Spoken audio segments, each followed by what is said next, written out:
I went on tour with Abel, met Travis, met these guys. This is even crazy because I stopped going on tour with him to go shoot for Rogue One for Star Wars. Was there anything where it's like, yo, I just got paid this for these three pictures? It was for Adidas. It was half of a six figure. You close the app, you open it again, just you close, you open, just you like close. make sure it's there. Yeah. You like spend it a little just to see like if it works. Yeah. If like it's really real. Let me spend a little bit more just to see if it really works. Yeah. Then you're like, this is real. It's working. I gotta ask about Mbappe.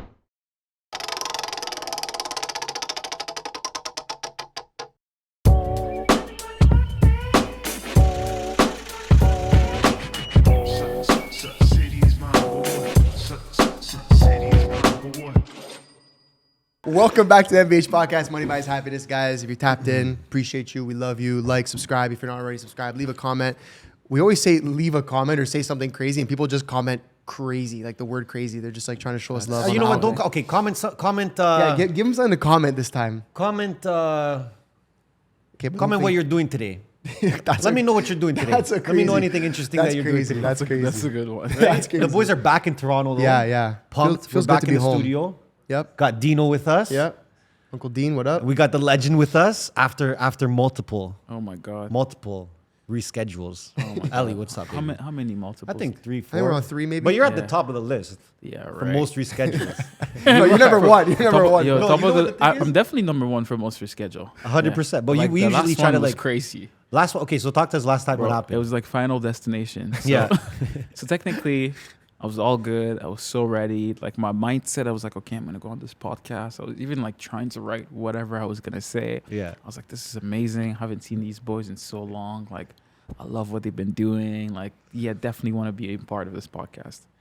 Bro, I wake up actually last night, the night before, just like felt like a little like hip issue. So I end up like oh, let me crack my hip. Like I just cracked my hip.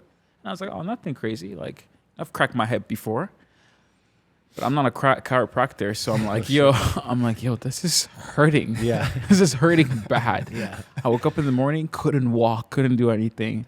Fuck. And I was like, yo, this is going to fuck up my money. Like I can't do this, you know, because of course I do photography and I run and I'm like moving around. Right. Yeah, So yeah. I'm like, Traveling this too, is there. bad. Yeah. Traveling. So I'm like, oh my God, am I going to like go to these circuits for F1? Like just like limping and Yeah. feeling weird. I'm like, oh no, I can't do that. You know? Dude, well, I'm happy you made it. Yeah. You I know, made usually I feel like when someone, I think this after the second time we'll probably give up on someone. No, Really? Yeah, huh? we were close. We were close to giving up on you. we Not were gonna so lie. close, but we couldn't. We couldn't. But We you're had to that do it guy, in the you know? city, You're that guy. It So was we're so like, we're funny gonna when make I it came up. The first thing I say, imagine if I didn't make it. He literally happen. said We literally said that before you walked in. We're like, bro, if this guy doesn't show up, Oh my God. Oh, we're I would going never off. hit him up. no. We appreciate you, man. And I think like, bro, your career is pretty crazy, and like the way you built it, and just watching from the outside has been, you know, it's been amazing to see. And I know, like, again, like, this is just us seeing from Instagram, but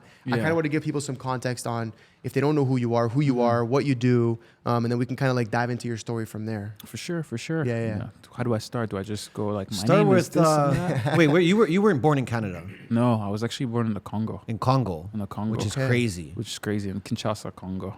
Okay. So how was that? How old were you when you left Congo, and how So was that? I'm a 93 kid. Same, me So too. 29 years old. So Yeah. I was born on 93. I was like, how old was I? I don't know. So I was born when I was born. Yeah, of course. And then from there, we left the Congo. When I say we left, it was just me and my mom. Okay. We left I left at the age of 6. Okay. I think she was in her late 30s. I think she was like 40 or 41 or like 39. She was actually 39 when she left, Okay. which is kind of crazy for me because sometimes I ask my mom, I'm like, yo, like, I would never leave For sure. to restart a whole life. I don't care if you tell me, like, especially that nowadays we have the knowledge of like, you can just do anything everywhere. From anywhere, yeah. Like, you can't tell me at 39 years old, I'm bringing my kids somewhere to like re-immigrate to another place. What was So- the reason for it? just a better life, you Yeah. know. Like the Congo was nice. My dad was an engineer. My mom worked for UNICEF. Sick. Okay. She was a nurse, so she worked for like the UN and UNICEF as a nurse. So it was like privatized. So you Mhm. make a little bit more when you work for a private like nursing industry. True. But she was like, hey, man, we need to move to Canada. Like, your aunt is there. Your cousins are in the States. Like, it's time for you to, like, move out. So it was either at the age of 6. Half of my family are French. So I'm French. So if I slip up in this interview, just know, like, You like speak okay, French too, bro. It's all this guy good. just speaks French, right? So pretty much how my families are all born from France. So they're either born in France or they're born in the Congo, you know? So my mom's sister is in France, but we just decided that it was better to come here, which I wouldn't be sitting with you guys if that didn't happen, True. you know?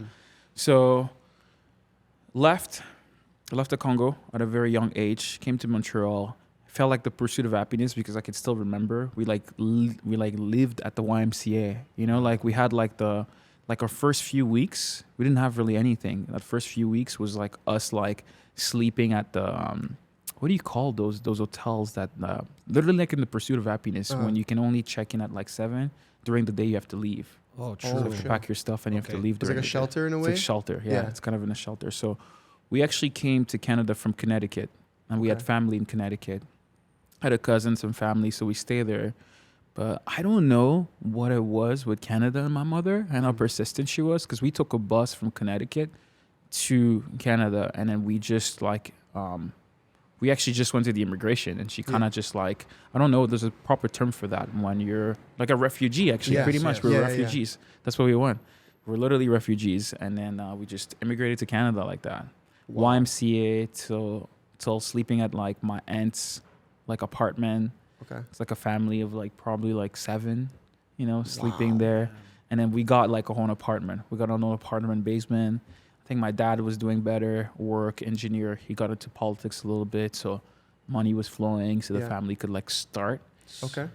And then I went to school in Montreal from like the age of like 6 to 14. Okay. And then 14, I was in like the outskirt of Montreal. Then I moved here. Then I moved to Toronto. Okay. You know, Saint Christy and Bloor. Hey. You know, like the area. Nice. Yeah, like very like in the ends. You know? So did your mom stay in Montreal and you came here?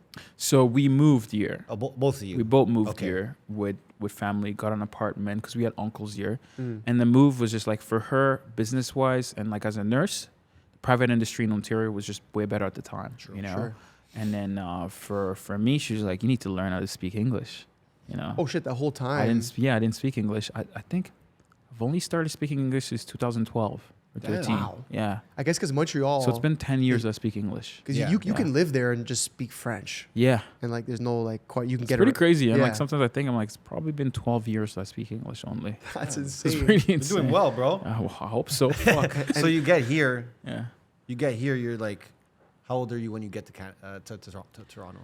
Like 14, 15. And then I'm you've been going. here since. Yeah. But Going to I'll- French school. I want to know prior to that, before we Yeah. get there, like, how was that for you as a kid going through like all these changes, like Congo to Connecticut, Connecticut to Montreal, Montreal, the outskirts of Montreal, like. You know, it's insane because I remember saying bye to my dad because I think we had like our tickets was like at the back of the plane, so we actually got in from the tel. So you know, like the whole thing was open and we walked in. Oh, shit. So yeah, it was like weird. It was like I remember like seeing my dad, like saying bye to him and going there. Like you have visual memories of like every step that you go to. Like I'm guessing that because I was younger, it was easier to experience that. Sometimes I think of like, what if I immigrated to Canada at the age of like 14, 16, you know, instead of coming to Toronto, it would be definitely drastically different. I would feel the heaviness of it. And I think I would be more foreign because I kind of like merge in the Canadian culture now, you know? Because as a kid, you're just like whatever comes, so free flowing. Yeah, it's like, super free flowing. You're like, oh, as long as I'm eating food and there's candy around and like I can watch animates or whatever it is, like you're kind of like, you don't think of like how your crazy parents it is. struggle, you know, at the age of like, you don't really get it. You don't process it that much, you know? But it was nice.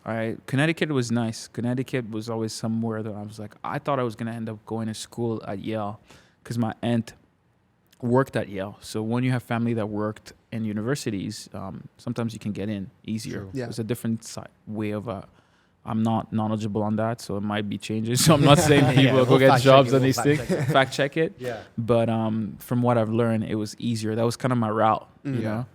But yeah, And as a Yeah. kid, like, was there anything that you found yourself enjoying? Like, 'cause obviously now we know who you are now, what you do Yeah. now, but like as a kid, moving around, all that stuff, like, were you creative? Were you into sports? Like, what was your thing?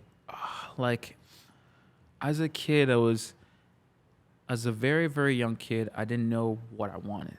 I was very into my head. I always like imagining scenarios, playing with toys. Like, I remember just being like such an internal creative person, just with myself, because I'm also like the only kid. I didn't have any brothers and sisters, so I had no one to like have like to just discuss anything. Have convos you with, know, yeah. Age, yeah. So I'm experiencing life with my mom, but on my own, you know, True. and like having the support of my dad from the Congo, you know. Yeah. So it's like you just think for yourself, you Yeah. know. There's only so much you can say to your mom because she can't relate. Yeah. And there's only so much you can say to yourself, so you're kind of just like in your own little bubble. But I think like I've always liked storytelling.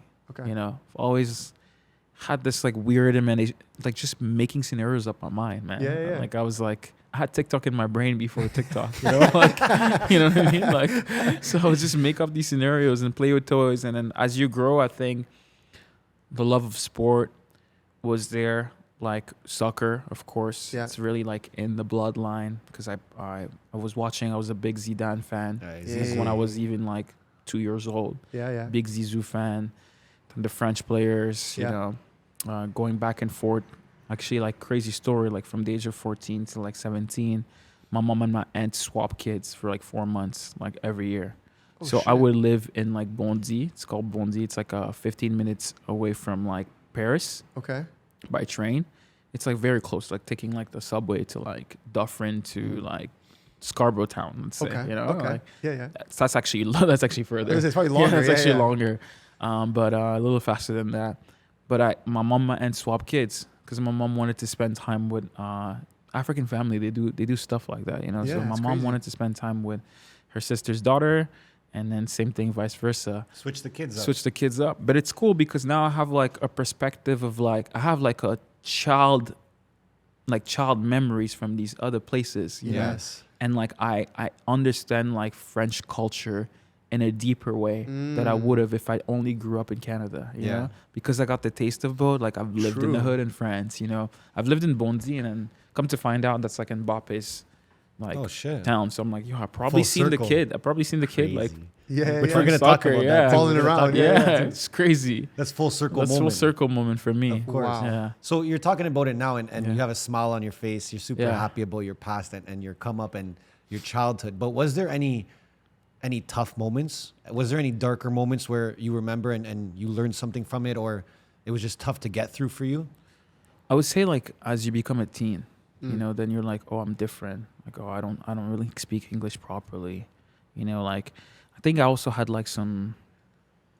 I think it's just like every teenager's, like, say like in our generation, kind of like anxieties. You know, you Yeah. go to school, you don't feel the best, you don't feel the worst. So there's these dark moments, and as you grow, there's definitely darker moments when you're like losing family members or like going through like separation, love, or course. anything else. But I would say, yeah, it's tough because the more you grow, the more you understood the reality, you know, and the more it's like the world was you and your mother, then it's like you and your mother and your aunt, and then like there's a whole family, right? And then you understand like just like who you are in the world, like racially where you stand for, like what do you fight for, and then like there's a lot of things that come, and then it's like you have a backpack, and it's like your parents and your family's putting kettlebells in it, Yeah. you know, Yeah. Just weighing you and down. it's like, Yeah. yo, you got this, walk Yeah. the spot, bitch. Yeah. It's like, yeah. It's And like, did you ever have that sort of let's say pressure from family or the people around you to do something or be something? oh, like 100%. Yeah. Because my dad is an engineer,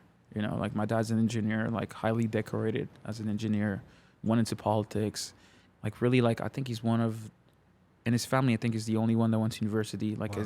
his sister literally died for him to go to university.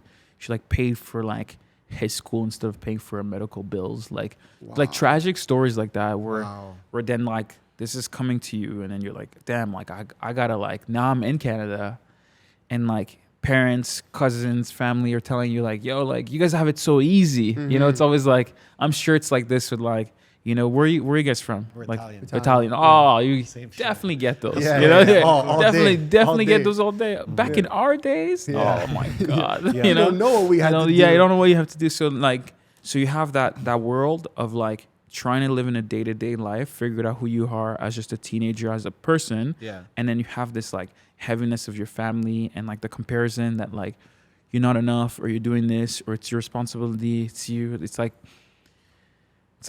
you were just a stock. You Yeah. know, like you came here, you're supposed to like grow. Like what the fuck's going on? Yeah, like what do we you want to say? return right now. Return to investment. Like you Yeah, know. of course. Yeah. So Well, you I felt think that. I think you gave them that, Yeah. of course, and I kind of want to like step into that. So you come to Toronto at 14, Yeah. and now you're trying to like just get ingrained in like the culture and what's happening here. Yeah. At that point, I want to know, when do you become VisionElie? Because I know that was the first IG handle, right? It's crazy. So I had like several IG handle. I actually got Instagram because of like the filters. You know, like those filters Back in the days, like the Valencia and, like, Ektachrome They filters. only had them on IG. Yeah, they only had them on IG. So you would take those photos and then you would like, I got IG I think on 2013. Okay. So as soon as I started speaking English, you know, like, and I was like, sick, I can use this phone, you know? Yeah. Like, so I only got that to post on Facebook Yeah. because it was cooler to have like cooler photos. Mhm. And I went to school for graphic design. Okay. So you went to school here for that? Yeah, for graphic design at OCAD actually. Yeah, So OCAD. for a year and a half, I went Okay. to school there. So during that time, I think that's where my handle became a thing. You know, because my name is Elie, of course, and it's like television, like VisionElie, and I had Yeah. television. So I was like, okay, I love this. But I fell in love with photography randomly. I think I was just on a subway, just looking, because I went to graphic design school, and I was like, yo, it's amazing. I want to learn how to like create ads, directions, and do everything. Then I saw photos. I was like, it would be amazing to do it all. Like Mhm. you take the photos, you create the logo, you create the website, you do it all. And I'm Yeah. like, okay. Like then I got into photography. Cool. Then I had a love for architecture. Then that VisionElie came through by like taking photos of actually architectural buildings. Yeah. Mhm. I had nothing to do with like what I'm doing now. you Yeah. know? True. Yeah. So you just started going around taking pictures Dude, of the city you're in? everything. Yeah. You know, like I think one of my teachers at the time I was in a typography class, and it was like super like basic level, but he was like, go around and just take photos of things that are shaped like any letters. Mhm. So I think that switched something in my brain, like Okay. to like start to like witness things, because I'm very observant of Yeah. everything. You know, like just like even your shirt, I was like, yo, this. Yeah. So, like as soon I- as you came in. Yeah, as soon as I came in, I'm like, do you know how much these are go for? You know what I mean? Now you Like, go sell it now. yeah, don't sell it, keep it. You know. But I'm like, I like texture. That's why I also like dibble and dap in clothes with some of my partners, right? Of course. I'm just very observant with a lot of things, and I Mhm. think that moment at school is when I became VisionElie. So you basically started with the Instagram. That's Yeah. how you started getting known. Honestly, Twitter. Twitter. So Okay. at the time, I don't know if you remember 2014. Like at the time, like these platforms weren't competing for your attention. Yeah. So everybody was kind of like everything worked together. Free for all kind of thing. Anyone Like can you go. could put the API, you could put like, remember when you had like MySpace, Yeah. and you had to use the embedded code Yeah. to put like a player on Yeah. it or something like that. Yeah. You could do the same thing with Twitter. So you can like put an embedded code of your Instagram post, and you can like the Instagram post on From Twitter. the Twitter. Yeah, that was the Oh. thing. Damn. Wow. That was bring the thing. back. Yeah, I and then didn't like know that. honestly, this is a crazy story because I was at school and there's this kid. This is before we had iPhones. So Mhm. I used to see this kid on his BlackBerry like slaying down, like always on his phone. So I'm like, yo, I walked up to him. He's like a really good friend. I'm like, fam, like, what do you do on this phone? Yeah. Like, what do you actually do when you're in class? He's like, bro, I'm on Twitter. And I was like, Twitter? Like, that's my introduction to Twitter. That's crazy. You know, and then I'm like, Twitter, and then I go, I'm like, bro, you have a lot of followers on this platform. Yeah. This is insane. You're this kid there, like, Yeah. all these people in the world, like, they just listen to what you say. Like, Mhm. it was weird for me to be like, oh man, people like you tweet, and people like just retweet your stuff, Yeah. and then they like, and they have a conversation. Like in 2014, there was no platform for me to see what other people were doing in the world the same way that we get to see it now. Yeah. It was amazing for me to do that. And then I got into Twitter because of that kid. And he introduced me to this to this other guy randomly. I remember this handle. His name Freddie Amazing. He created Team Follow Back. Like he created the hashtag Team Follow Back. You know, people say, follow me back, bro. Like he kind of made that term very popular, you know? And then he created that hashtag. And when you click on that hashtag, you would follow random people that would follow you back. Yeah. So I built a community of Twitter first of probably like 3,000 to 4,000 followers. This is at the time where like you're at 4,000 followers. It's like, your engagement is 100%. It's not like they're not seeing your shit. Like everyone is seeing it. What are you doing? The good old days. Yeah, the good old days, right? So that actually helped me a lot to grow my Instagram presence.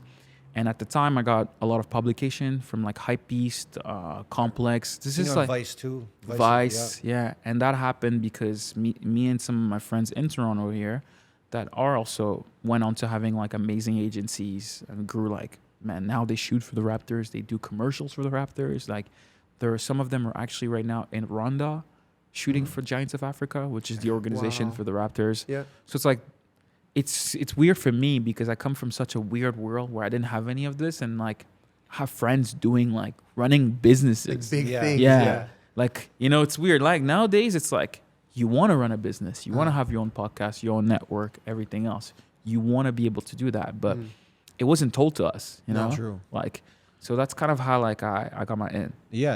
And I guess at that point too, was there any, what was your mindset like when you saw the Instagram and Twitter working? Like, were you posting every day? Were you trying to go harder with it? Was this distracting you from school? It was, but it wasn't a good way because I had a friend named Morgan.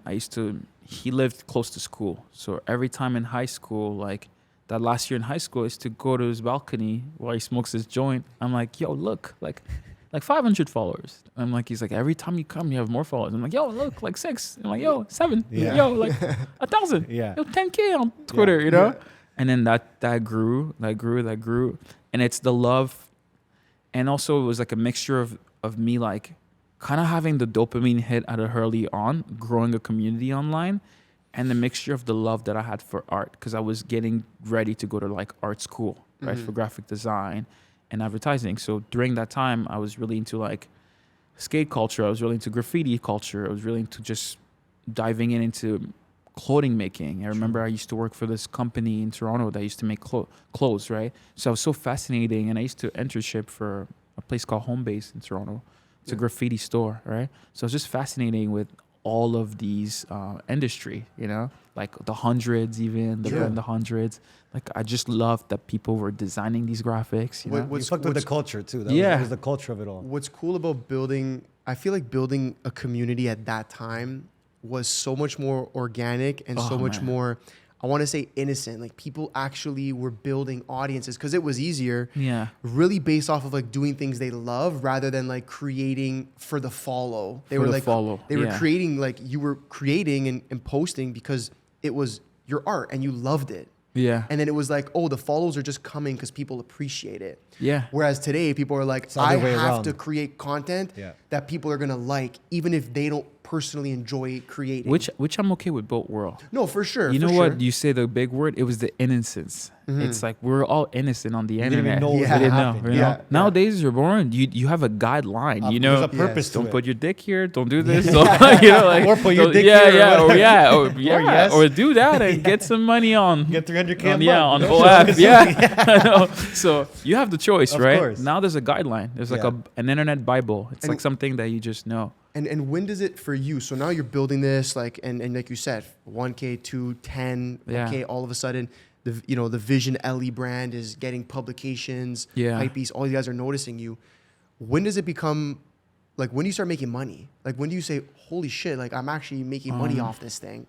I remember getting like a 1,500 paycheck, like taking photos. Nice. Wow.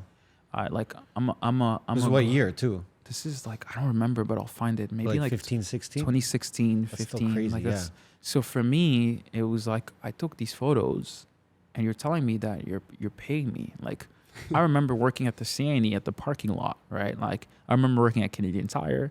Like, I have to pay like, in 2 weeks, maybe I'll make 2K, you know, like in 3, like I have to do grinding. Actually, it's actually a month. Yeah. But you have to get those shifts. Yeah. And like, you're like, the reality is like there's people that are older than you that like are getting the primary shift. You're like the leftover. You're getting the You last on the the list. shitty leftovers. stuff. Yeah. But you're trying to grind to make that much money. And I was like, wait, what? Like I took some photos.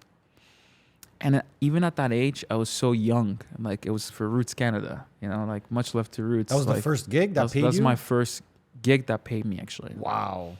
And then I remember getting hit up by the Weeknd's creative director, and I shot some campaigns for them. Lamar? Yeah, Lamar. That also paid me a lot, you know. Mm. Then I was like, wow, you know. And I remember like there was that. So there was like a cultural aspect to it. I remember even like Oliver from OVO like following me, seeing him at like an art show, like actually saying hi to me, like knowing. Like, I'm like, these people know who I am because of this online thing. It kind of didn't click to me, Yeah. you know? Yeah. But I was like, this is insane, right? This is insane. These people follow me. These people want me to work with them, right? So I think it clicked at a very early age that I was like, okay, like, I think I'm going to, like, put school on pause Mm. and then just lean toward that. You never went back to school. You know what? I still tell my parents I'll go back. Yeah. Yeah. Still doing those ones, eh? how was that? I'll go back, though. Yeah. Huh? How was it? How was it with OVO when EXO when they reached out first? It was nice. It was organic. And Very were you already innocent. looking up to these groups and the people that? So I was associated already like aware of like a lot of things because I worked at a street brand company that they had a collaboration with EXO and OVO actually with both of them. Wow. So it was at a time where you would see like young Abel walking on Richmond and Spadina, Yeah. you know, and I'm saying this as if I was in younger, you know, Yeah. but it was inspiring to see like a level of culture. You know, you would go to these places like There Is Nomad, you would go to these places and like for probably people that are like international that don't get it, these are like places in Toronto that were able to like foster and nurture like the culture that we culture, have yeah. now, you know. Yeah. It's like there's people that I really respect because they bought these properties and they made these property available for people to grow, right? So that was the thing. There was also Kid Studio. I worked a lot with Kid Studio. Yeah. Huge. They opened up their doors to me. They had a loft just like yours. And at the time, it was like weird to have a loft like this, you know? Like it's Yeah. like Of course. these guys are in their 30s. They were even younger, and then they have a loft, and they're running a production company, and they're making videos for the weekend. They've you done know? big things. They've done yeah. big things. So like their come up, it was like inspiring, but it was all like everyone was going through that. Uh-huh. And then on my end, I'm growing on Instagram. I'm like doing like sponsorship with Havana Club, you know, like I'm doing posts that are like 2K a month, like 2K a post. Paid posts. Right? Like at a very early time. And then like also had like an artist integrity that like never like wanted me to sell out too quick or do Yeah. this, Yeah. you know? But I play the game of Instagram though. Like me and my friend had like a cheat code community. Yeah. Of like how to keep growing. Yeah, it was Yeah. Instagram had this thing called suggested users. Yep. Yeah. I don't know if you guys were aware of course, that. Yeah. So when someone signs up, you would be on the list of the people that they should follow. So it would be like the NFL, it would be like you, it would be like the NBA, it would be like a flower shop. Like so you're on it's- that list. So you're on that list. So when you're on that list, they send you an email, and then they actually ask you to suggest other people on that list. So then you know what? Then you're running it up with your friends. So I wish I knew you, bro. Fuck, I Bro. wish I knew you then. Ecosystem, dude. Bro, You it just was have an your own. insane ecosystem. So it was Yeah. like friends that are like innocent, young, into photography, shoe, sneakers, everything, Yeah. and getting posted on Hypebeast, whatever. So it would be like, guys, go shoot this bridge, go do this, go do that. Once you get these engagement going and whatever, let me know. I'll put you on the suggested user list. Because I'm interested in what you think and what your opinion is on it. Why do you think all these brands were coming to you at that time? Do you think it was your Instagram? What do you think made you different at that point? Well, I think it's definitely the look and the style, Okay. and the affordability. Think Okay. about it that way too, right? It's like you're young, you don't know much about like how this business runs. Okay. Like You're photographers charging less than the next guy would. Yeah, photographers gets like 100K for a banner or a campaign, right? Yeah. Like for sure. So it's the accessibility, right? And also because it's at a time where like right now I'm looking at you guys. There's a camera right here. There's a camera right here.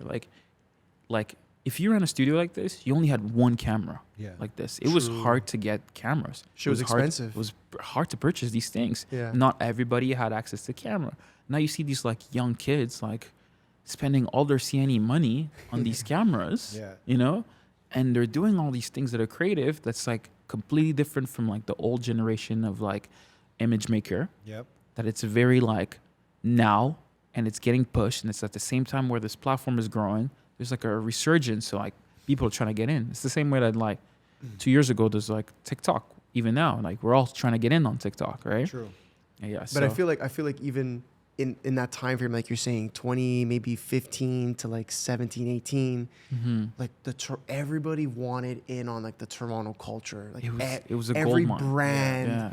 was like, whoa, what the hell's happening in Toronto? Like it's Yeah. fucking cool, and I want to be a part of it. So I feel like because you were, you know, I'd put you in that realm of like tastemakers. Like you were like your brand. I followed you like since forever. Like I feel like your like VisionElie. Like I always go back to that VisionElie. one first. Was Yeah. like you were like in my eyes like the biggest like Toronto photographer that there was. Yeah. Outside of like, okay, yeah, you know, there was Kid Studio and these like studios, but like A independent person, like yeah. person. Like a person, yeah. You were like Yeah. that guy. So of course, like all these brands, Havana Club, Nike, this, that, like, Yeah. they want to fuck with you. Yeah. Of course, like you're saying, cheaper, whatever, but you were a part of that piece of culture. And Yeah. I think like, even bouncing off that, I want to ask you about Oliver and OVO, because Oliver's somebody that for us, bro, like he would be one of our GOAT podcast guests of all time. Like Yeah. we were like anything to get that guy on, because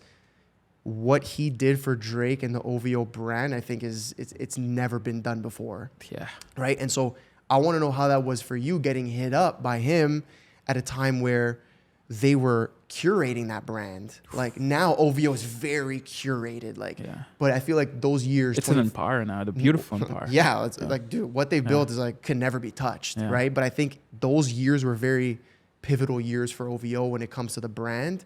And I want to know for you what it was like getting hit up by him. How did it happen? Like, I just remember like, you know, you being geeked up. You know, you're just geeked up with your friends, like, Yeah. because you're like younger. You have your friends. You're like, dude, like, I remember just like looking at my phone, seeing like Oliver follows you, yeah, and I'm like, you know, I've always appreciate people that are like the behind the curtains. mm-hmm. You don't really know what they do. They're not out here exposing what they do and how they do it. They just do work. Yeah. And like when you follow these people, because you know that they do work, and it's like people start to get who are the people that just do Yes. the You work. start to realize Yeah. who Yeah. it is. Yeah. And it's like they're not seen. You'll Yeah. see them here and there.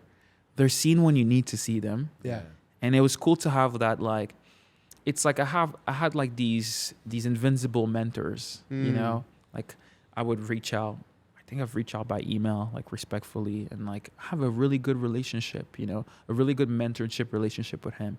But at the beginning of it, it was just amazing to be around it, you know. Yeah. I remember also like shooting like a little like lookbook or auto thing with Oliver. For L'Art de l'Automobile. It's like this page, this guy from Paris that owns like an amazing brand. And just these moments were amazing, you know, like Oliver picking you up in a Bentley and dropping you off home. Not you bad. know? Like it's really inspiring as Yeah. a young artist, you know. Yeah. So I've Crazy. always had like a good mutual relationship with them. Like Uh-huh. I've so much love, you know, for Oliver, for people like Lamar, and name it, man. I've been lucky enough, even there's a guy named Adrian that used to run this brand called Two Black Guys Okay. that worked at Roots, you know. So I've had good like pockets of mentors that have been able to just guide me here and there, you know. And you've Yeah. never been, I guess, afraid to reach out. No, man, like I've looked into my emails. There's a guy from Kid Studio named Theo, you know. He lives in New York now. He's like an amazing creative director, you know. This just goes back to the people that are not like, I'm not talking about famous people. They're just like behind the curtain doing the work, right? Yeah. And like I remember reaching out, like not really knowing how to type properly, but I reach out, I'm like, I love your work, I love what you do, like would love to like catch up. And these people were reachable. Like a lot of these people, especially like at an early time, you could go if you knew what you wanted on the internet and you can find the people you want to reach out to, like you could go and reach out to like all these people from LA that are like, you know, like Bobby from the Hundreds, you know, Yeah. like these people that are like creating these brands, you know, like Raisin Born, you know, Yeah. rest in peace to us. What's his name? I don't want to pronounce it improperly on the podcast, but Spano. Yeah. I don't know, guys. Don't kill me. No, you're good. But, You're good. You know, so, okay, there's so you're at that. So you're seeing all these things at that age now. yeah, You know, you're witnessing OVO, EXO, all these huge brands. So what's happening now in your mind? What's changing in your mind? What's inspiring you more now? And how are you looking at your career at that point? So while all that is happening, I'm still doing photography for myself. Still like very like in the urge of exploring and documenting the world. Because for me, it's mostly like world documentation. And then open up. Like I went on tour with Abel, which is crazy. I went on tour with him, met Travis, met these guys. So Crazy. I open up like, this is a very early stage. So I open up like a sense of networking, being able to build my own network. I've actually even like, this is even crazy because I stopped going on tour with him to go shoot for Rogue One for Star Wars. You know, this is like very early on. So do you remember when Rogue One was the first Star Wars that was like a side story? Mm-hmm. Yeah. So I was able to go on set and shoot for that, you know, and that like, So you had to leave the tour. yeah, I had to You had to like, just you know choose. how crazy it is. I'm like, I'm leaving like our modern day Michael Jackson Yeah. Yeah. to go shoot for like this insane franchise. Yeah. You know, I was like, Star Wars. I was like, bro. sorry, bye, Yeah. because I'm gonna go do this, you What know. a power move. Yeah, which is like, at a young age, I was like, whoa, you know. Yeah. But again, you know, at Disney, had this gentleman named Dustin.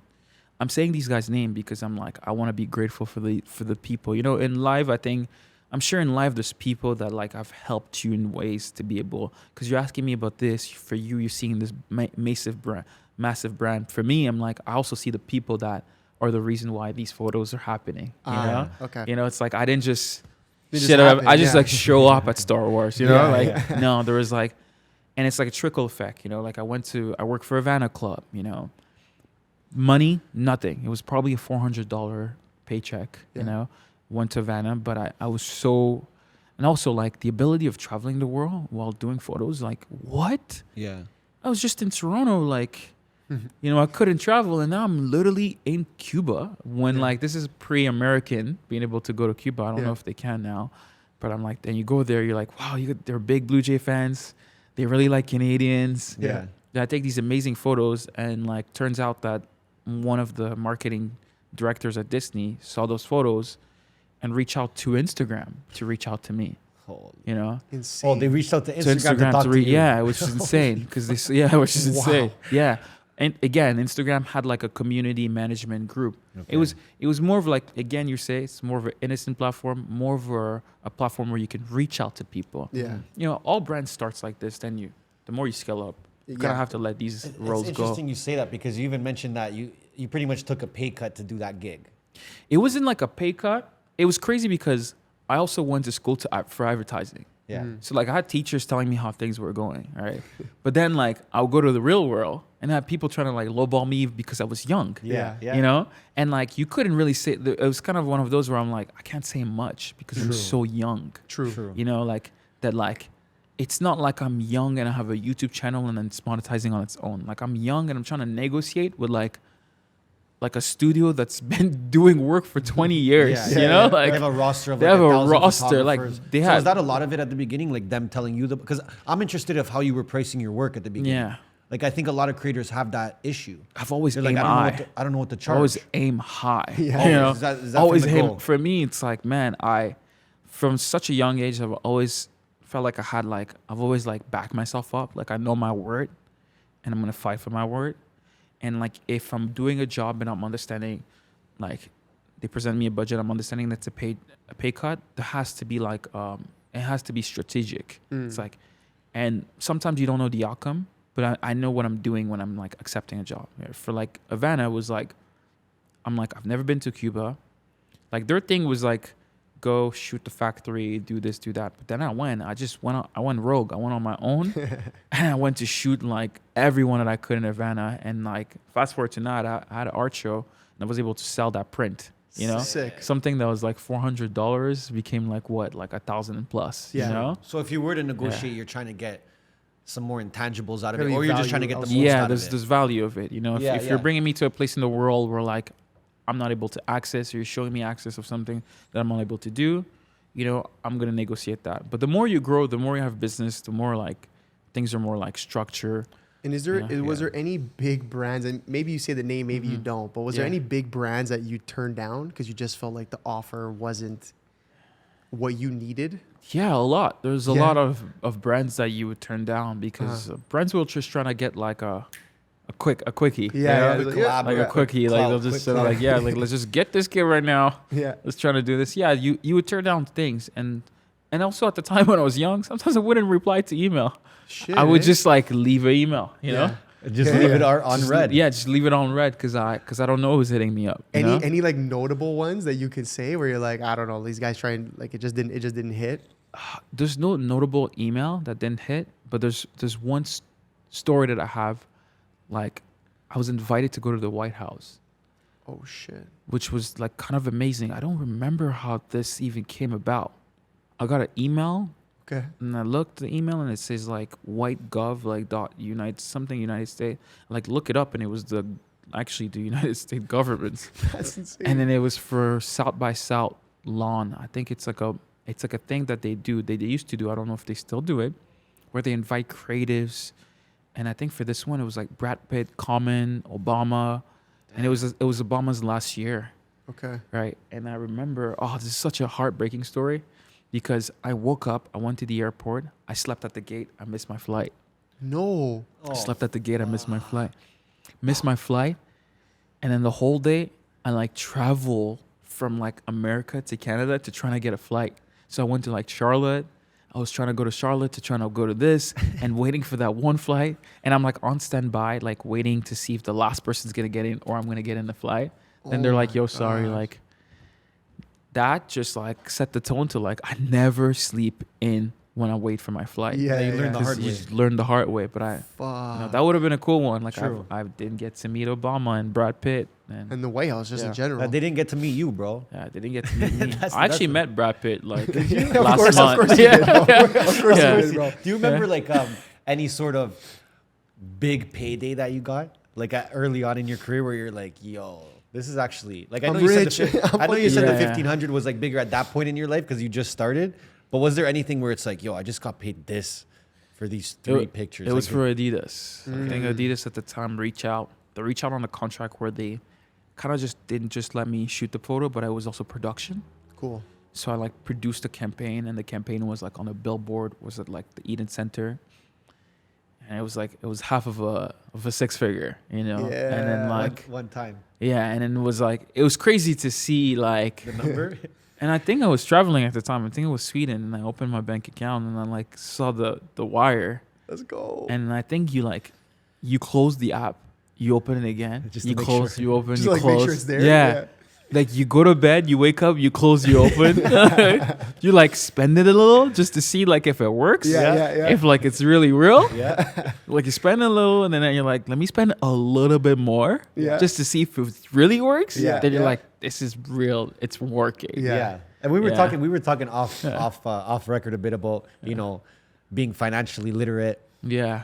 understanding money, understanding what to do with it. So how were those couple years for you starting to get paid these bigger amounts, maybe not being used to A it? mess, I think. Yeah. For me, it was a mess because I didn't get the in-house opportunity to like manage money. You know, like you come from an immigrant family where that's not like they're on survivor mode. Yeah. So they're not on like you make money and then you're like they're not on gaining. They're on Yeah. like surviving mode. So it's not even like a thing that comes up in their brain. You know.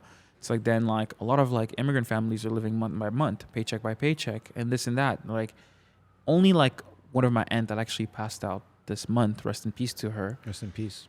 She was the only one in my family that like had a business, you know, that had a business, had like a business mindset, you know, that made me think of having a business. And I think what really helped is being around older mentors like Kid Studio, you know, like they would be pissed because sometimes I would be like, yo, like, can I invoice through your company? Yeah. Like, and then they were the one paying the taxes for me, you know, like they were like, fucking kid, you know, like, you know, but Some fraud, it doesn't this is hurt. literally yeah. fraud, you know. Yeah, but yeah, it was a mess at first. But I Yeah. think the more you grow, the more you had the good mentors, and I just ask, you know, be like, hey Yeah. man, how do I do this? How do I do that? You know, True. Talk to me about the Selena Gomez era. and how that came, because I think for me, Yeah, following you, seeing your journey just from the outside, that was the like big one that I was like, holy fuck, this kid from Toronto Yeah. is shooting Selena Gomez, who like I think at the time was like the most followed person on Instagram Yeah. and was just massive. Like it's fucking Dude. Selena Gomez. Insane. So, where was I? I think I came back from like touring with the Weeknd when I told you touring the Weeknd and like working for Star Wars. Then I took a step back and I was like, hey man, I don't want to really be in the music industry that much. I kind of want to just do creatives. So I was doing stuff for Adidas, other companies. And then I got hit up by a random girl. It's like, yo, enter this DM. This person's trying to reach out to you because they want you to shoot someone. I was like, okay, what? That's weird. So I'm like, respectfully, I'm going to go into this DM. And it turned out to be like an agency that was handling all Selena's stuff at the time. Okay. They reached out to me. They were like, yo, have you been around like A-listers? Because they call it A-listers, celebrities or people that are doing whatever. Yeah. So I was like, yeah, I'm cool. Like, I was like, at a very young age, the first celebrity that I've ever met was actually Olivia from Candy Shop. Okay. Yeah. Shit. Okay. It was kind of crazy. She was like touring in Africa. Okay. You know when like you have like a hit and the Yeah. hit like kind of dies down, You but gotta go on a tour. you do the tour, Yeah. but you're still making like hits because it's kind of like it's engraved in history. Yeah. So everywhere in other countries, they would love to see you perform, For right? sure. So she was the first one from a cousin of mine, like an older cousin of mine, was producing her tour in Africa, managing everything. And when I went back to see my parents, they brought me. Cool. They brought me on tour. That was my first time going on tour. Okay. And I was like, my first celebrity. I was like, oh, this person eats? Like, I think because of that, it desensitized the way you perceive people on TV Yeah. or on screens. Yeah. Because at a very early time, like 2014, 13, early 20s, like you see someone on screen, he's big shot. Yeah. Mhm. You know, they might be struggling, they might be doing something, but you see them on a screen that's been televised everywhere. You're like, whoa, like this Yeah. is like the star. They're you know? huge. Yeah. They're huge. They're not a human. Yeah. Yeah. So I think I've never got starstruck. So I was like, yeah, of course I'll do this job with Selena.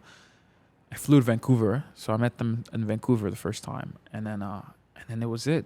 Just had like an amazing journey, you know. How's it like working with like celebrities like that? Are they super picky when you're working with them? I can know imagine them what? being like, yo, let me see that quick. I No, was don't like I was that. the picky one. Oh yeah. Okay. Like, you know, she used to always say like, you're the artist. Like she's like, you're the one that's I like like that though. you know. I was the picky one.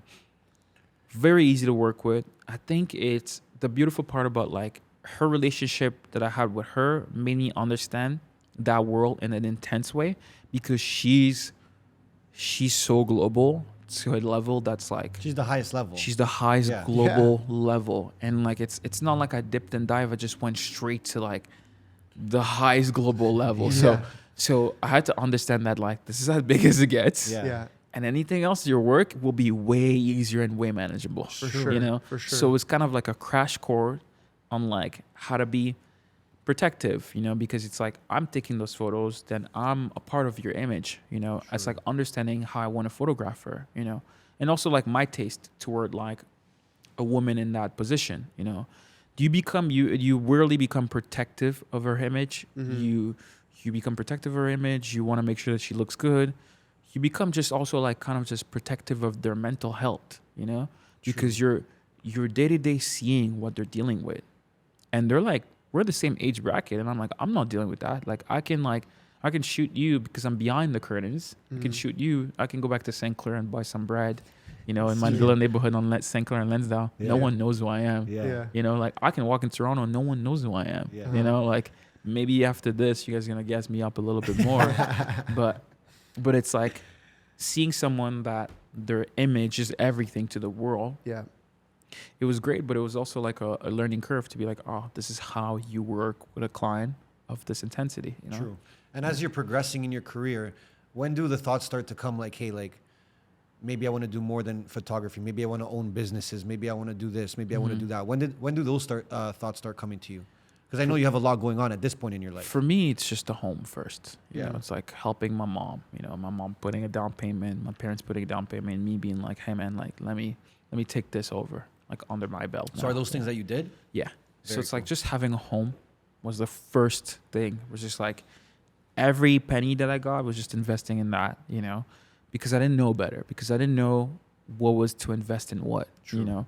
I think I'm doing more of the investing at this age that I was doing early on in my career. For me, I just knew that a home was, if I dumped everything in a home, it is fine. You Yeah. know, like if I sell it, I'm okay. Yeah. I'm good. Yeah, for Like all sure. my money is, It's never, there. it's there. Yeah. Like when I walk by, sometimes I walk by it and I look, I'm like, It's still there. Yeah, It's still You know, there. it's like, where's my money? Right there. Yeah, You know, yeah, like, yeah, you So can I'm like, see it. You can see it, you know? So that was the main focus for you at the beginning. It was Yeah, kind of like just, like okay. security, like making sure that like my parents were okay. Okay. Making sure that they didn't feel like they had to take care of me Yeah. again. So I think that was my first thing. And then like now that I'm older, I've partnered with like, I have my business partner. We're doing merch. We're working on different things. I'm doing creative direction. I'm actually trying to open another business, like by the end of this year, starting this year, which is like a consultation agency, Cool. Sick. production consultation agency, you know, with everything that I've learned, you know. And my bread and butter was still photography, but it was also like these, I had the opportunity, and I still do, to grow with some certain of these clients, you know, like my relationship with Disney was like Rogue One, but then I also shot Black Panther, you know, Which is huge. Yeah. You were on set for that. That was 2-3 years ago? 2-3 years ago.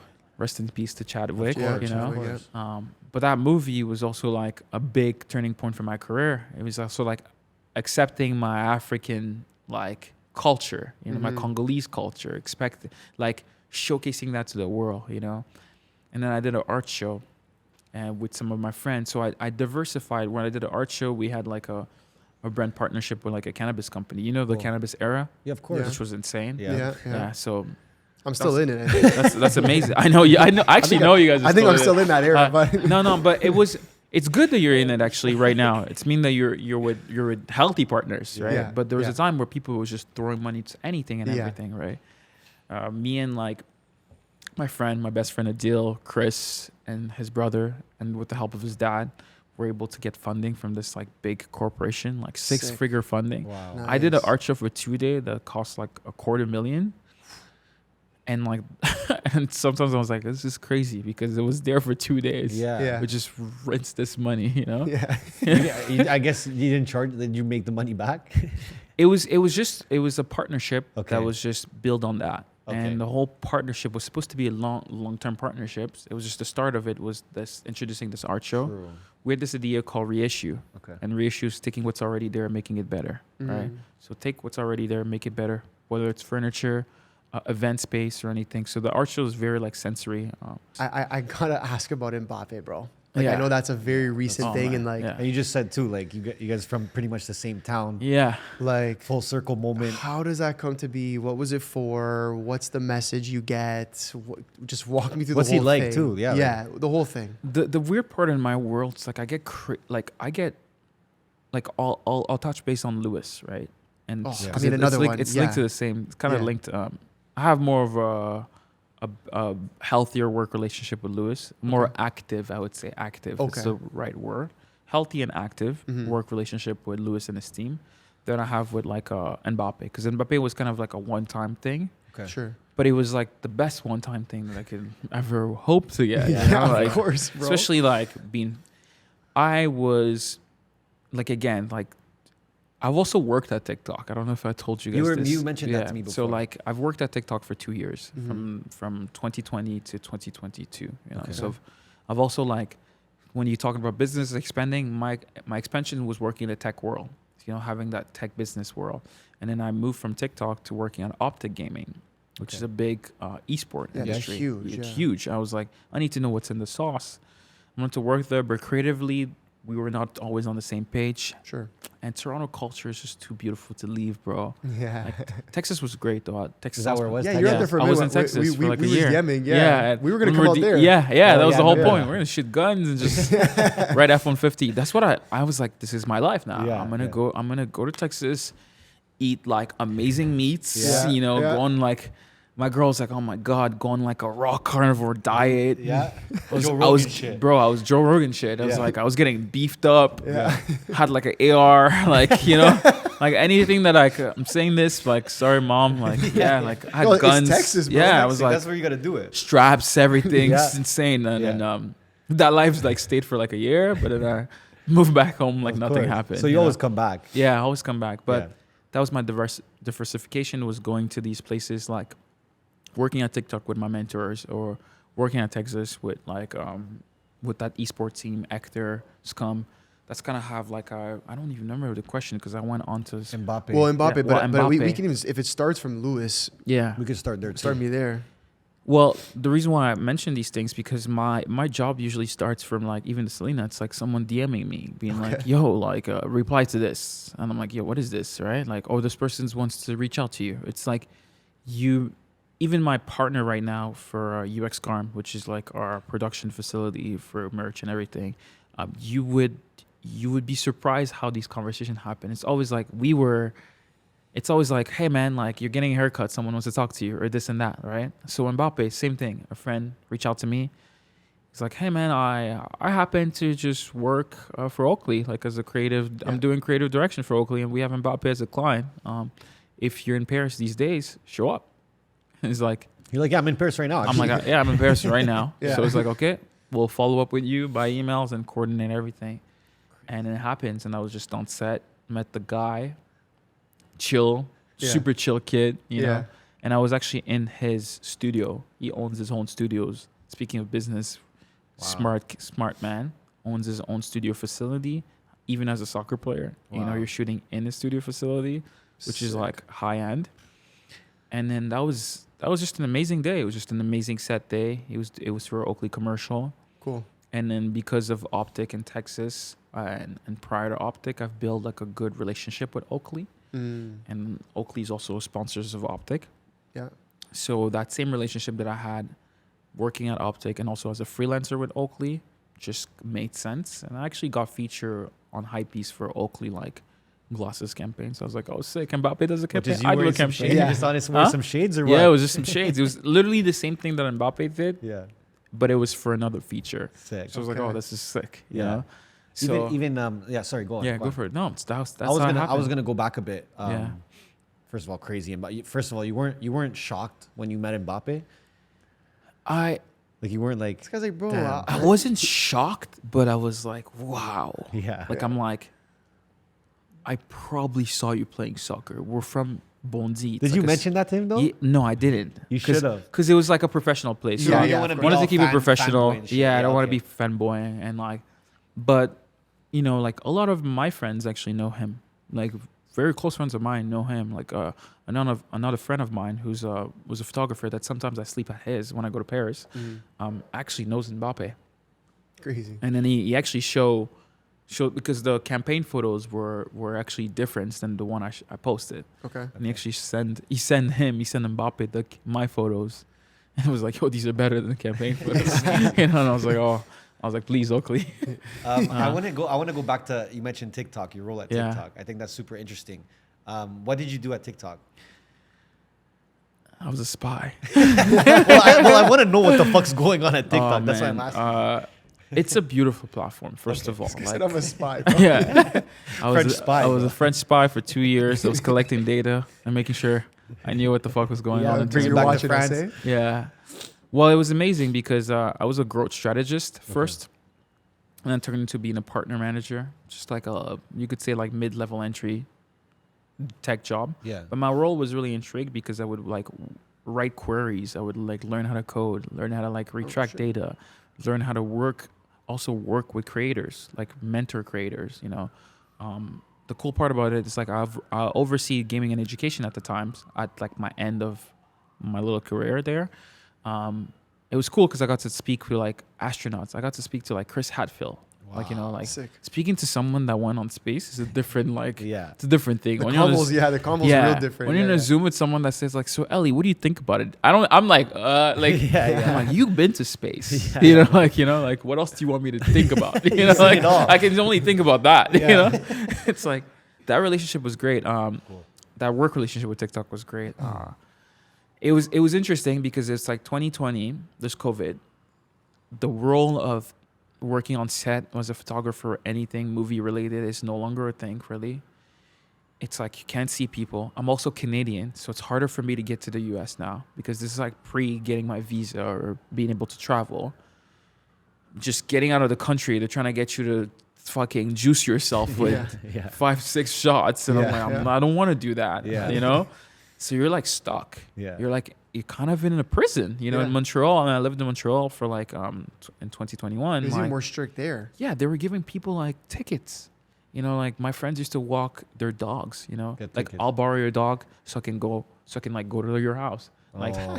they'll like crazy. they'll lend each other's dogs so they can Because it move was around. fine to be a dog. Yeah, yeah, it was fine to walk your dog. Oh Yeah, my God. so it's like these really like unrealistic rules, and everything was so weird. And I always say, be careful what you wish for. 2020, when I did my show, my art show, and I was like, I just want to take some time to work at a tech company. Mhm. And I'm like, take some time for me was like everything shuts down. Just want to be able to do that. And I'm Yeah. like, well, guess what? Here it is. You got everything you wanted to. Yeah, so it's here's true. the job. So Yeah. that's why you went to Texas after. Hey, you're like, yo, I need the exact the opposite. opposite. of what I just did. That was like a rebellion. Like it was Yeah. like it was like so. It was also just an amazing opportunity. But I was like, I still want to move back to Texas because that whole COVID thing just made me realize how uncertain and how uncontrollable our lives are. Yeah. Because when shit hits the fan, you don't really control yourself. Well, It's true. correct me Yeah. if I'm wrong, but I Yeah. feel like that is a part of the reason why we connected in a way. I feel like yeah. I don't know. Like I want to ask you when you first saw us, because I feel like I followed you again because I went on a weird thing where I just unfollowed everybody, and then Yeah. I followed you again. I And thought you were sick, eh? I thought I was cool. Because And he's a then you- sicker man. No, well, you know what happened? You know what happened, man? COVID just like really pissed me off. Yeah. And so I just went on this like crazy, like, bro. I think you would don't- followed me too in there. I was like, bro, Yeah. if you don't fucking agree with where I'm at, which is the wrong way to live, by the way, but if man, you don't no, agree it's- with it's what the right I'm way saying, to live, to be honest. well, Yeah. with balance. I know. But know I what was you like, mean. bro, if you don't agree, fuck this. Like, so I just went on this crazy and followed you. I think you were a part of that, but then I think I randomly Man. followed you back because I was Damn, like, yo, I your was a part content's too of that. good. Yeah.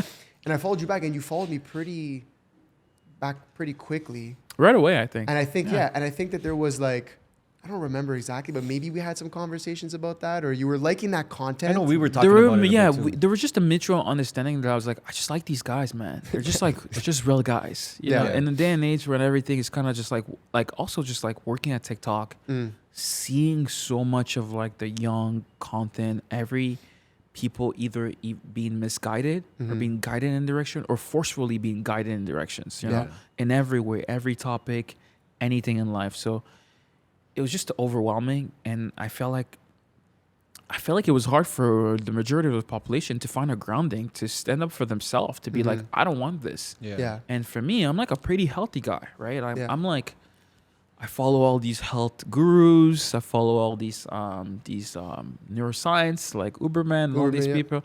I actually like talk to Uberman. Like we follow each Wow. other, and I talk to this Sick. man. Wow. I geeked out of that. That's Of like course. that's That's those are people crazy. that I get starstruck from. That's you know, crazy. like people in the medical world, right? Of course. So then, getting advices and doing the right thing and like just taking care of your health and Yeah. being like, what do I have to take something when I'm healthy? Because Yeah. like knock on wood, like there was a tweet that was saying like people that didn't get COVID for 2 years have like for the whole time have like this God complex like like reality. Yeah. And that's what I got, Yeah. like knock on wood, I never got COVID, right? Yeah. I was lucky enough to never get COVID because I was like, man, I'm African. I got these crazy genes. Yeah.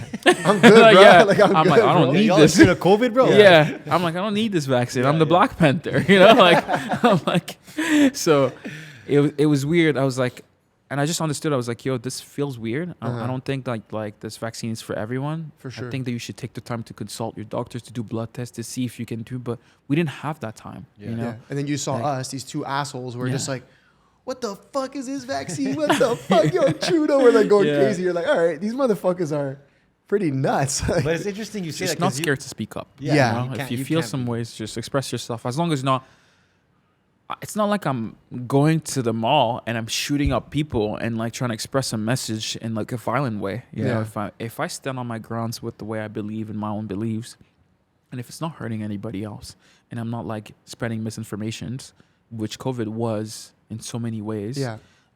It was just enjoyable to see you guys just standing up for you.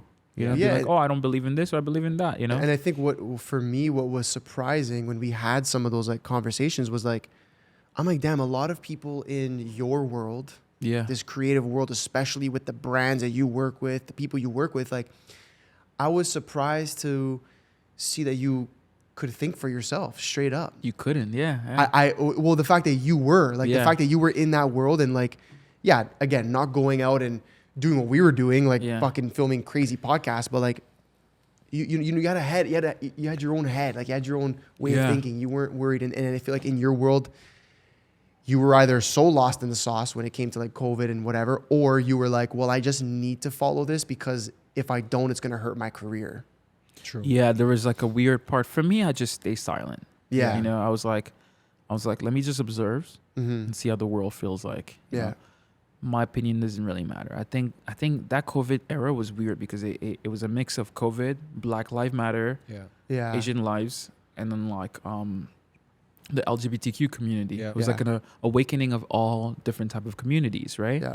So for me, it was like I can only speak of what I know. Sure. If I'm not knowledgeable on something, I'm not gonna go spread hate online or tell you how I am. Yeah. I also might have little kids, and I think it's also the knowledge of working at a corporation like TikTok or other places where when you start working with clients, you kind of just like are your own PR. Yeah. And then you kind of just be like, yo, if sometimes things are not, you don't have to say anything. Yeah. Sometimes these things, I just want to stay away from that. Yeah. Because over time, the same people that were like crying and losing about the vaccines are now getting all these like symptoms or things are happening or what they were preaching is exactly not what it Now was. they're all it's gonna be the quiet. opposite. Now they're all quiet, right? Yeah. Now everybody. So I was like, you could have just stayed quiet for the first time. See what happens. Yeah.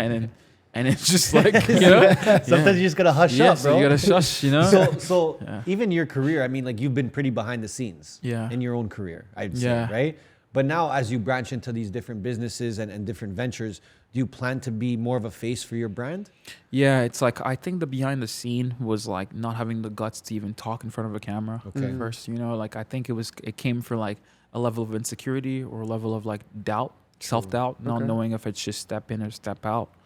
I think the more I evolve, the more it's okay. And I think the more I grow up, you know, I'm like, man, I'm not going to be on this earth forever. Yeah.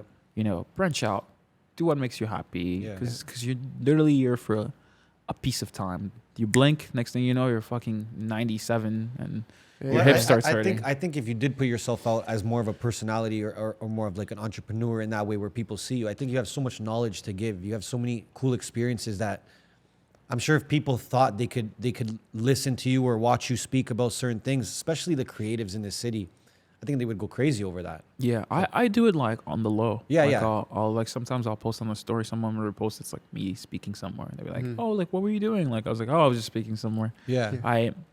But I want to do it more. But for me also, it's the respect of gaining knowledge. You know, it's like the craft of photography and the craft of just being a creative. Sometimes it's like you want to stack up work. You want to stack up you want to stack things up before you go out there and talk. You know, 100%. like I think when we talked about the podcast, I think it's been 2 years, right? Yeah. Yeah. I don't think Yes. that I would have like the knowledge that I have now or the way I communicate True. now than 2 years ago. Yeah. You know, so it's like the next time we'll do another podcast, I'll probably talk to you about something that's crazy or You'll be something. speaking Italian at that point. Yeah. Like, oh man, I wish I'm gonna make it a thing. No, but you know? I really think you do it. And I think because you're one of the trailblazers in the country, I would say, when it comes to the creative world, right? There's like you can look up to different studios, you can look up to different agencies, but as a person, as Anthony said, bro, there's not many people at the top with you, right? as a solo dolo, yeah. Solo Yeah. dolo. So I think that you have a lot of value to give, especially I would say in a city that's more saturated than ever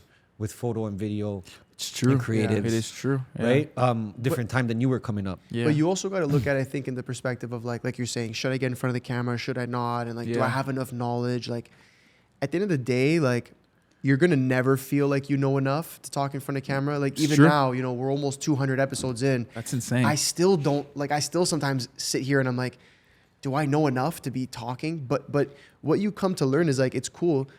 You learn like you grow on camera. Like, so you grow and you learn in front of the camera. And like, you may look back in like 6 months and see a podcast you did or an interview or whatever, and you're like, oh, now that I know this, I probably wouldn't have said that. But like, that's who you were at that time. Yeah, and I'm okay with that. Like, Yeah. I've had multiple. I think I've been on MTV at a very young age. It's a cringe interview if you can look my name up. Like, Yeah, we'll pull it up for sure. Yeah. Whoever Say wants, less. like, you know, I was like with smoke bombs doing something stupid. You know, Yeah. I've done my time online, but I think for me, it's just like acquiring knowledge. Yeah. It's like, I don't think it's like, I'm no longer scared of speaking Mm-hmm. because I'm like, I can speak whatever, but I want to acquire the right knowledge so I can share the right knowledge and the right perspective. For sure.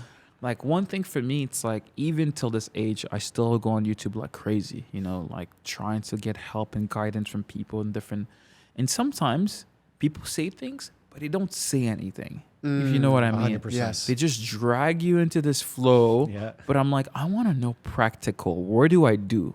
Yeah. How do I do X, Y, Z? Yeah, just You give me know? the fucking juice. Give me, Stop, like, give me the beating around the blueprint. bush, You've been beating it around the bush for 2 years now. Yeah. Now you're selling me socks. Yeah, yeah, What yeah. is going on? Yeah. You know? Yeah. So for me, I'm like, before I venture into a product or anything else, because I love fitness. I love running. I love taking care of myself. But there's many things that I love. Like I love clothes. But I'm like, in order to do this, I either associate myself with people that are very highly knowledgeable on the things that I love, Yeah. or I take the time to learn them so I Yes. can speak on them. Yeah. So that's like my way. But I think you never know. Like the clock's always ticking. So Yeah. the sooner the better. You you have to know? get your own podcast going, bro. Oh man. I think you could run it. You know what I want to do first is just breakdowns of these jobs. These stories that I'm telling you, like flying with Selena Gomez, like being in I have so many stories, like being with Selena in Thailand and like having to like punch a little. I think it's Melina. So I was in the Philippines, having to punch a little girl in the throat because she was like by accident, really just like kind of like.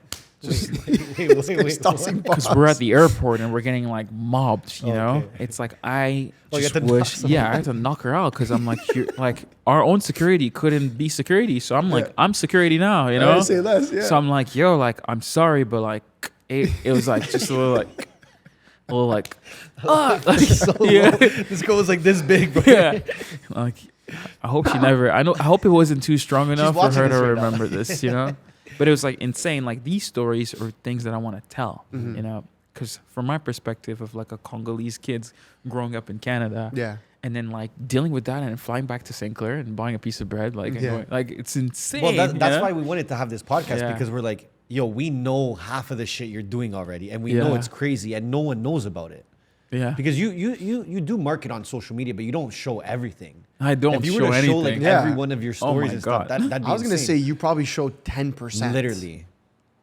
because I believe in like making a book, Yeah. like keeping it for something else. True. I've Yes. always been like, yo, like I'm gonna keep this for something else, Yeah. you know. Not just Instagram.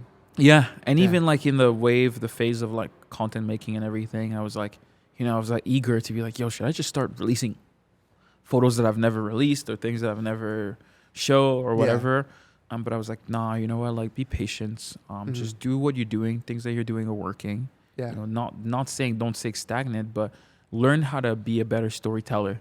You know, Yes. because actually, like even with the F1, like when I went on my latest like F1 journey, I did document most of it. You know, Sick. I took a lot of videos. Yeah. I took videos of me explaining what I'm doing. Okay. And it's nice to have like these short bits. Of course. Yes. I'll post them on TikTok, of course. I'll probably do it after this podcast Yeah, so nice. people can see it. You know. Yeah. But I'm like, I think start there 1st, Mhm. you know, and then like build on it. Yeah. Because I just want to make quality stuff. I don't want a quick buck. You know, I'm like, Yeah. I'm good. Things are working out.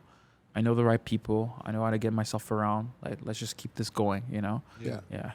And even in terms of like something I respect a lot about you is just the mindset, the fitness.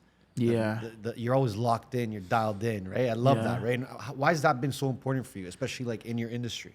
Oh, man. Like, first, like, I'm sure you feel good. Like, you Yeah. look good. Thanks, bro. You know, like, I see you guys, you look good. Like, I've seen you guys being dialed in too. So, first, you feel good. You look good. It's straight helping you in your mental health, especially being like running your own business, which is stressful. Yeah. You know, being a freelancer, running your own business or a little corporate and like going back and forth with, like, I've been a one-man army for so long. It's only until now that I have like the right people to guide me or to help me. You know, it's stressful. Yeah. But I just noticed that when I exert energy, the right energy in the right way, it's like, it's just another form of meditation. Yeah. You know, and even meditation is great. You know, like, I think wellness is something that a lot of people just need to tap in and take the time. Nowadays, like, what? You have people like Andrew giving you bits by bits on everything that you should do and how you should do it, vitamins that you should take. You can even ask ChatGPT. Yeah. I do my running schedule based on chat. I prompt it to say my age, my average speeds, whatever, what I should work on, exercise, the things that Crazy. I literally take the knowledge that like my chiropractor would tell me, be like, okay, you have like hip problem here, or this, the hip problem, like almost got Yeah, me the not big to show problem. up, Yeah. right? It's like, then I take this to ChatGPT and I ask advice with knowing grain of salt that it's AI, that some of the thing might be good information, some of the thing might not be. Yeah. But even my food plans, I Mm. just go on chat. I'm like, I want to eat this. I want things that are anti-inflammatory. I want this. I want that. I want to build my legs. I want to build this. Gives you a whole workout plan, you know? Yeah, we're in Yeah. a day and age where like you Yeah. could literally find out anything. Yeah, the There's no information secrets. is on your phone. There's Yeah. really no secrets. And people are just willing to share. Yeah. You know, True. I'm sure you guys got this with your podcast. Mhm. How people were transparent and sharing their come up stories, what they do and how they do it. So you're like, we're on a day and age that you're lucky. So that's why I'm never in a rush, because I'm like, I'm not in a rush to do the wrong thing. You Yeah, know, I want to true. do the right thing because I'm like, there's so much good knowledge, but I also don't want to be in a place where I've never got to do the thing that I wanted to do. Yeah, you sometimes Yeah. just gotta bite the bullet. And Yeah, do you it. got to bite the bullet and do Yeah. it. So that's why I'm like, I'm okay that like my biting the bullet's my photography. Yeah. I'm still active, Mhm. still shooting, still networking with people, Yeah. still doing the right thing on that level. What do you think about being like, because you've built something special, let's say the last 10 years, I would say, right? Yeah. A decade. A decade now. And we speak about it a lot too, and being in a relationship while you're building. Are you in a relationship now? Yeah. And what do you think about people trying to build their careers while they're in a relationship? Do you think it works out?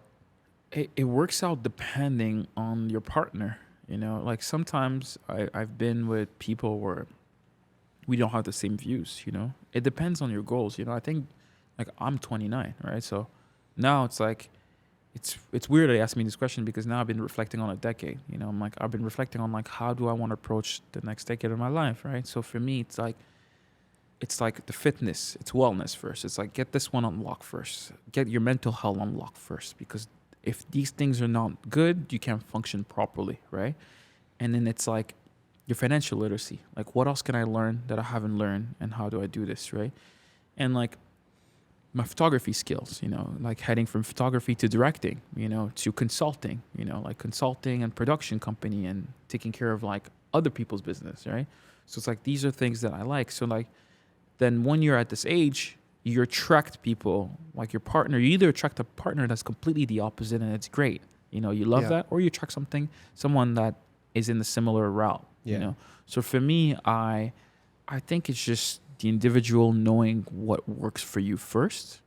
It's never a bad thing because I see power couple and I love it, you know. Mm. Like I see power couple and like there was one in the gym space. There's this like gym dude that owns a bunch of gym business that lives in Vegas. I think I watched some of his videos online. I'll figure out who it is.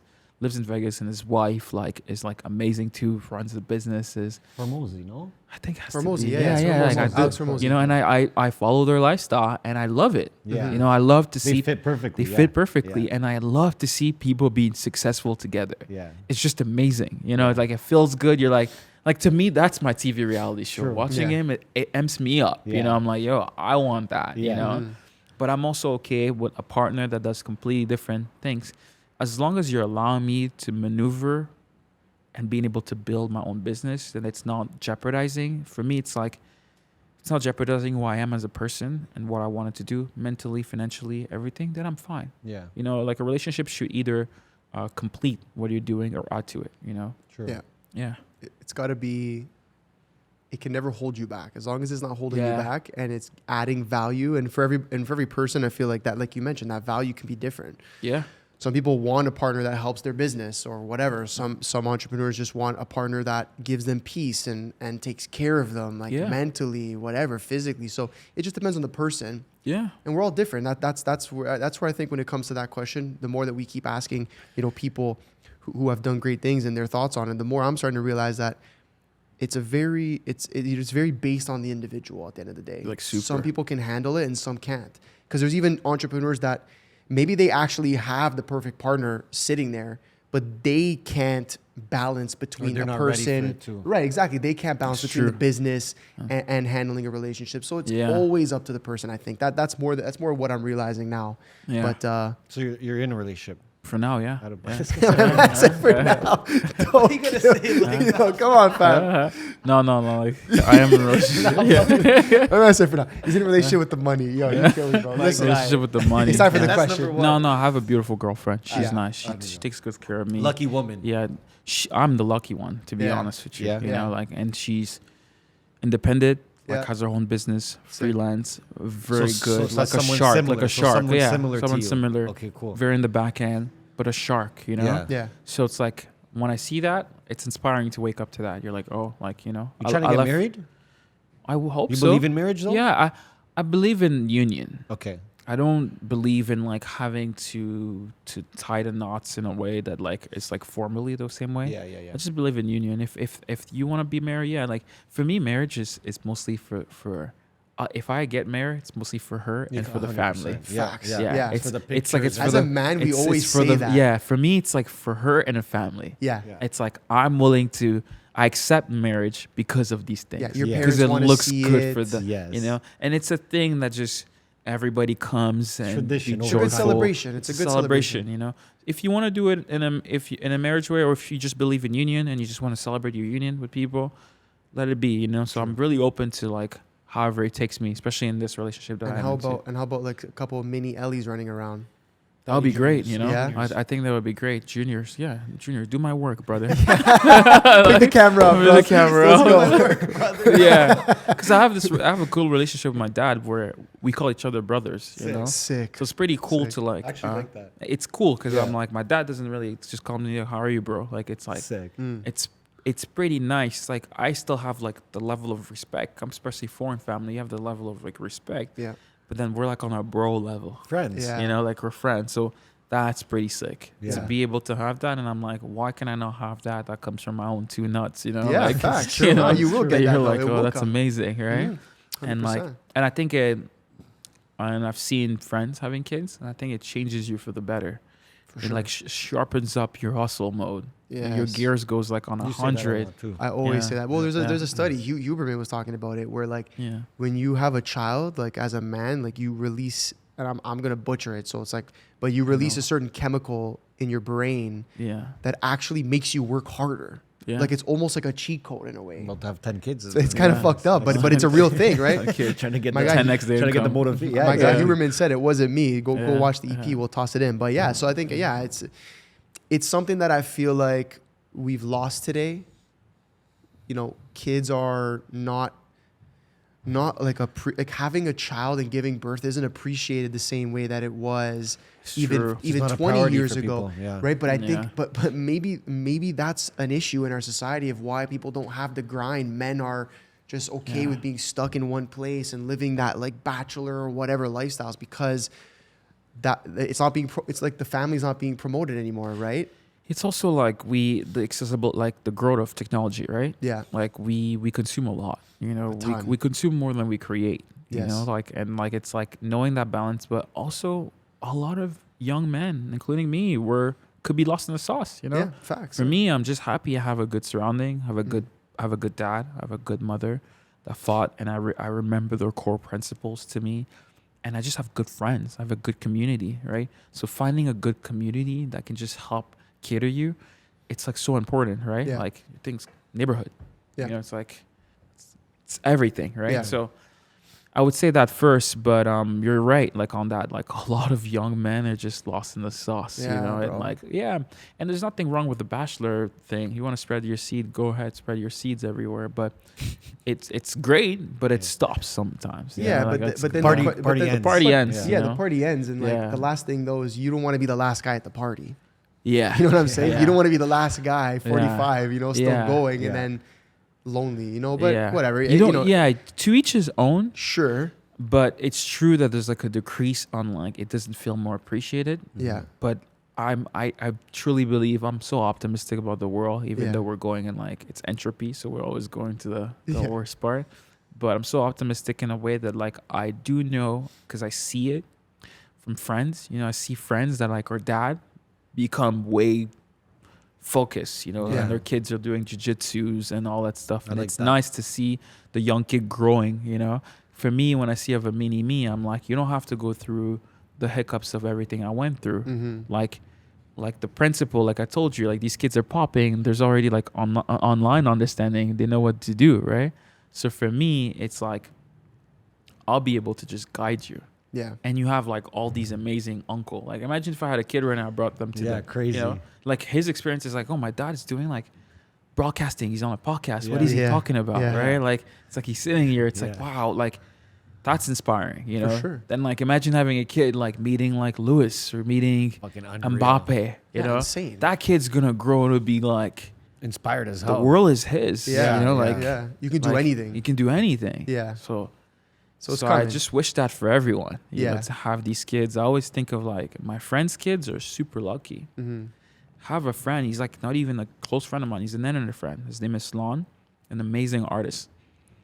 An amazing artist from the UK. Like open up a coffee shop under the name of his kid. Sells his paintings.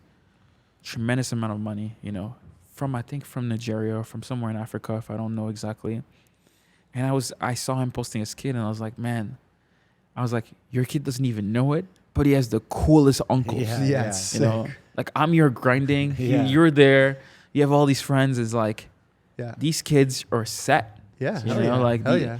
the new generations that were gonna pop out. They're actually protected.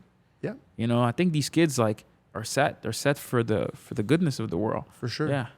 No, I'm excited, Yeah. and I think that will be, especially when the beauty also of having a kid is like, you can help them be better humans and like Mhm. just teach them the way. It's cool. You get to mold them in a way where like this is like how you're gonna add value to the world. That you're Yeah. not just gonna be another fucking NPC walking around. Consumer. Like yeah, exactly. Yeah. Like you're gonna curate Yeah. things that are gonna live Yeah. forever, hopefully, right? Yeah. So it's a cool thing. We got to start doing it more. We always got to start fucking popping kids Everyone out. have a kid. Everyone let's have a kid. Let's just pop it out. That's Yeah. My guy. It's not as easy as possible. But listen, we got a special question. I think you know the question, and we got to get to it. Yeah. So I want to know, Elie, Yeah. if you believe money buys happiness. Yeah. Hell yeah, let's go. That's it. Yeah. Why? Because it's resources. Yes. The resources brings peace to your life. Mm-hmm. So you can just hang out, chill, Yep. sit the fuck back. Yes. Do whatever they want to do. Yeah. Like today, like imagine if today you want to go on vacation, money does buy happiness. Yeah. Facts. Yeah. Yeah, It bought you happiness? It bought me resources. Yeah. And resources is happiness. Yeah. Yeah. Like knowing the fact that if you have a problem, you can solve it, and it comes from money. Like that's amazing to me. Well, I think like especially in the world we live in, the Western world, and I'd say Yeah. really the globally, but especially the Western world, like money solves a good amount of problems. Solves all the problems. Yeah. I'm trying to think If you look deep, any yeah, it other does. problems that doesn't really get solved. It's true. Yeah. Unless you're born with the problem. Yeah. But if you're not born with the problem, it's usually But I mean, solvable. even then, because if you're born with some sort of health issues, if you got money, a lot you of can take care of times, yourself and live a great life. yeah, exactly. Yeah. So, yeah, you spin facts, bro. Yeah, man. So I'm with you. I'm with you So, on that. Hell yeah, well, how do you guys feel about that though? Does money buy you Of course, happiness? Yes, 100%. Okay. brother. Look at the name of the podcast. Podcast. You know what I'm saying? Like, we know it. No, you know what's funny? It's changed. Like Yeah. the way we've thought about it has changed. Speaking to so many amazing people. Yeah. But yeah, like you're just a liar if you say no. Like you're just trying to be one of those like, oh, I'm so spiritual fucking people. It's like, Like the greed. I'm spiritual, but yeah, like, me too. fuck That's what I'm it, saying. you Me know? too. But I Yeah. got to be straight, bro. Yeah. Like if I need to eat, I need a food Yeah. over my head. I need a means of transportation. Yeah. If we want to go film a podcast, if tomorrow Joe Rogan says, yo, I'm down to come on the podcast, you got to come to Texas though. We need money to get to Texas. Texas, yeah. You know what I Yeah, mean? So yeah. Anything that It's we resources. Yeah. it's a resource. It's the freedom. We Yeah. always say at the end of the day, money buys freedom. Yeah, and even if you're spiritual, man, like I meditate better knowing that there's money in my bank account. Facts, you know? bro. Like, Facts. That yeah. we got to be real out yeah, here, you gotta bro. be real, you know? Like, But you know how it is. If Yeah. people try to be like, bro, I just need to meditate and I want to sleep on the fucking floor. And that's I'm not like, how happy. that's not how the universe and God and life Yeah. will give you more. Facts. You know? Tell Yeah. them. It's not what they want for you, bro. That's Trust not- me. I that's don't know not what what books they you're want. reading, who you're listening Yeah. to, but We're going to have to run this one back. Oh, Yeah, man, we appreciate will you. We with gotta win for more time. info. yes. Oh my no, I God. appreciate you coming out, man. You liked it or what? Oh man, Good I like shot? this. This My was the God. introduction. Good. Is this Yeah. your first pod? No, you done a pod before. Trey and Jay. Okay. Yeah, Those yeah, guys. Yeah. But this is like my first grown-up pod. You know, like, you know? Mans are Am I grown. we're still Yeah, we're recording. still I pushed it out as if I was done. You know. I meant to my first grown-up pod. This, Huh? yeah, this is my It first grown-up appreciate pod. you, You know. Try not to try and fix your own hip next time, maybe. Oh Like, yeah. Don't try to crack your own hips and shit. Oh no way. Money buys happiness. You get Yeah, the resources just you go- need. just go to Come on, fucking man. chiropractor, bro. Dude, go to chiropractor. So are you now living in Toronto? I am staying in Toronto. Okay. I mean, you move around. I a move lot. around, so I don't know. Yeah. I'm so that's something I'm also debating. Yeah. I'm like, yo, do I like sell everything? Do I like become a nomad? Yeah. Do I double down on just living the life where I want to document the world? True. And I do that because I still have the energy. You know, You're I'm so like, young and energetic. yeah, I'm bro. like settle when you're 40 and later. You know. Yeah. But I'm like, what do I want? So these are questions that are still Yeah. going through my brain. You know. Well, next time we'll ask you the same questions and we'll Oh, see where man. you're at. I'm excited for that. No, but appreciate that. you, bro. Thank you so Appreciate it. much, man. Thank you guys. Absolute pleasure. Oh man. Dean? These guys.